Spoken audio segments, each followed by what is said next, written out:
ဒီဗီဒီယိုဖိုင်အားဆိုရင်တော့ကျွန်တော်ရဲ့ကိုယ်စားလှယ်တွေလီဒါဟောင်းတွေအတွက်ဖြစ်ပါတယ်ဒါကြောင့်မို့ကျွန်တော်ရဲ့ကိုယ်စားလှယ်မန်နမြဆိုရင်တော့ဒီဗီဒီယိုဖိုင်လေးကိုကြည့်သွားပေးဖို့မေ့ပါနဲ့ရှင်ဒါကြောင့်မို့လဲဆိုရင်တော့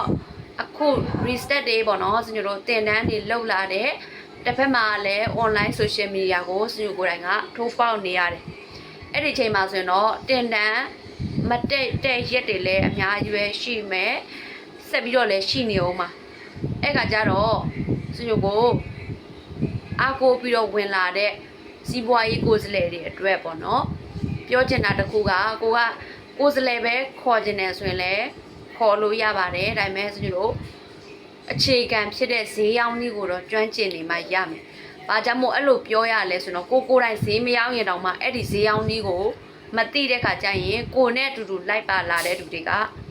ဘယ်လိုရောင်းရမလဲဆိုတာကိုတင်ပေးလို့ရမှာမဟုတ်ဘူး။ဒါကြောင့်မို့ကျွန်တော်ကိုယ်တိုင်အခုချိန်မှာဈေးကွက်ထိုးပေါက်နေတယ်ဒါကြောင့်မို့စီးပွားရေး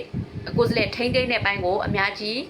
မလုပ်ပေးနိုင်ရင်ဒီညကနေနားလည်ပေးစီချင်ပါတယ်။ဒါကြောင့်မို့ကိုကဈေးရောင်းနည်းနဲ့ပတ်သက်ပြီးတော့နားမလဲတာမသိတာတွေဆိုတော့ကျွန်တော်စီအချိန်မရွေးလာမေးလို့ရတယ်။တပတ်တစ်ခါဒါကျမက team အတွက်ပေါ့နော်အချိန်ပေးသွားမှလည်းဖြစ်ပါတယ်။ဒါကြောင့်မို့တကယ်လို့ကိုကပေါ့နော်ဒီလိုမျိုးတပတ်တစ်ခါခေါ်တဲ့အခါဆိုရင်လည်းဒါအကောင်းဆုံးဝင်လာစေခြင်းနဲ့တကယ်လို့မဝင်လာနိုင်ဘူးဆိုရင်လည်းစညုတ်ကိုတီးတန်းကနေစာပို့ပြီးတော့ဖုန်းခေါ်တာလားအမေးဖြေလုပ်တာလားဒါတွေလည်းလုပ်လို့ရပါတယ်ရှင်social media ခေတ်ကြီး AI ခေတ်ကြီးမှာနောက်ကျမကြံခဲ့ကြဘူးဆိုရင်တော့လူကိုယ်တိုင်ထွက်လာပါလူကိုယ်တိုင်ထွက်ပြဖို့မေးပါနဲ့နောက်ပြီးကြရင်ဒါကျမတို့နေ့စားလက်ကစားအလုံးမှာဆိုရင်တော့ကိုယ့်ရဲ့အရည်ချင်းကိုထုတ်ပြပိုင်ခွင့်လုံးဝမရှိဘူးဒါကြောင့်မို့ကိုယ့်ရဲ့အရည်ချင်းကိုဒီလိုပဲသူများခိုင်းတဲ့အလုံးမှာပဲတိမ်မြုပ်ခံပါလားဒါမှမဟုတ်ကိုယ့်ရဲ့အရည်ချင်းကိုကိုယ်တိုင်ထွက်ပြမှာလား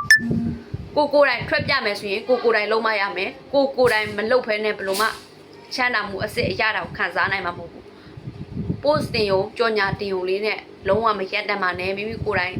လူကိုယ်တိုင်ထွက်ပြပါလူကိုယ်တိုင်စကားပြောပါမထွက်ပြနိုင်တော့မှအတန်လေးတော့ဖမ်းပါလို့ပြောချင်ပါတယ်အားလုံးကိုကျေးဇူးတင်ပါတယ်ရှင်